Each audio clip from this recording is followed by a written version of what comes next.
Hello everyone and welcome back to my channel Edmond Mindaros at another Shopee features update.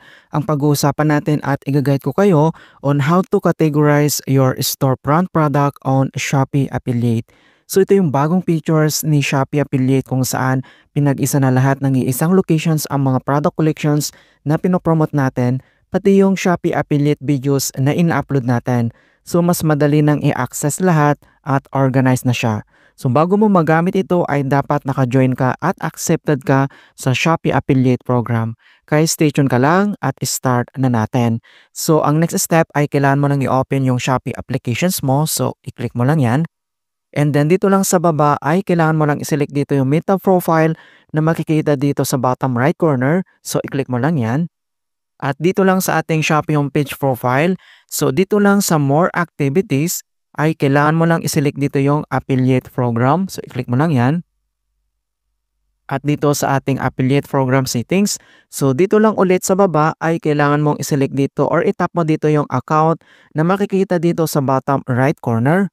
At kapag na-open mo na yung Shopee affiliate account settings mo, so makikita mo kaagad dito yung affiliate storefront. So, ang next step ay kailangan mo nang i-click dito yung affiliate storefront. And then, makikita mo kaagad dito yung Shopee Affiliate Storefront mo. So, nandito na lahat yung product na na-add natin dito. So, kung paano ba tayo mag-categorize ng mga items dito. So, sa pag-categorize naman ay nakadepende sa'yo kung paano mo aayusin ang lahat ng products na nasa dito sa storefront mo. Pati yung pag-create ng category name. So, dito lang sa right corner, makikita mo dito yung categories. So, i-click mo lang yan. And then, kailangan mo nang i-click dito yung create category. So, dito naman sa pag-create ng category, so nasa sayo kung paano mo ito ayusin. So, for example, gusto mong i-categorize yung health and beauty, menswear or underwear, electronics, shoes, women's wear, and home supplies and tools. So, nakadepende talaga sa'yo. Okay, so dito sa category name, so for example, gagawa tayo ng category na health and beauty. So, yan yung ating ika-categorize para maayos po siya. Ayan, so type mo lang health and beauty. And once na-create mo na yung category name, i-click mo lang dito yung add product. Dito naman sa pag-add ng product, so may mga option dito na pwede nating gawin. Katulad ng pag-select ng product or pag-add by and forth link. So dito sa pag-add by and forth link, yung pag-generate natin ng product links natin. So pwede mong i-paste dito yung generated link mga kaibigan. Okay? So, ang gagawin natin dito ay select product. I-click mo lang. At dito naman sa select product, so may tatlong option dito na pwede mong gawin din. Katulad yung my likes. So, lahat ng my likes mo nandito, yung recommend na items o product ni Shopee or yung my storefront na na-add mo dito sa ating my storefront mga product. Okay? So, select lang tayo dito. For example, health and beauty. So, ito yung food supplement. And then, select lang tayo dito. Ayan. And then one more.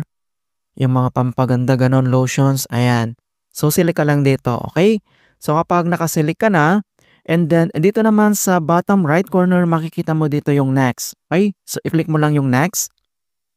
And then makikita mo na dito yung mga na-add na products. And pwede mo itong i-edit naman yung product name. So nakalagay naman dito edit product name. Pwede po yan baguhin.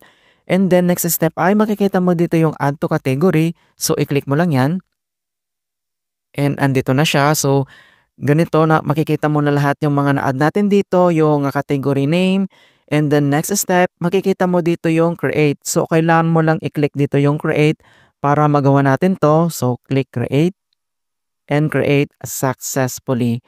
And guys, so check na natin. So dito lang ulit sa ating storefront, i-click mo lang dito yung product management.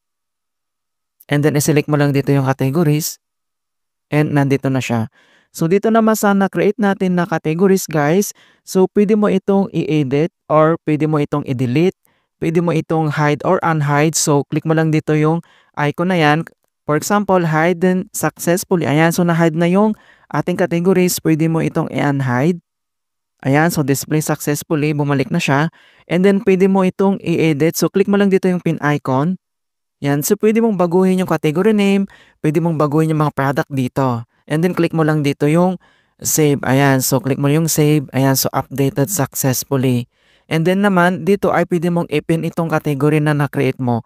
So dito lang sa right corner, makikita mo dito yung icon na yan. So itap mo lang and move to the top successfully. Ibig sabihin ay nakapin na yung category na ginawa mo. So pwede mo naman itong i-unpin. So i-click mo ulit dito yung icon na yan. Ayan, so update successful, ibig sabihin naka-unpin na siya. Alright, so ganun lang po kasimple. So ilalagay ko sa description box yung bagong features ni Shopee Affiliate, yung mga tutorials ko para mag-guide ka mga kaibigan. And hope na nakapagbigay ako ng konting kaalaman at guide tungkol sa bagong features ni Shopee. Thank you guys and see you in my next tutorials.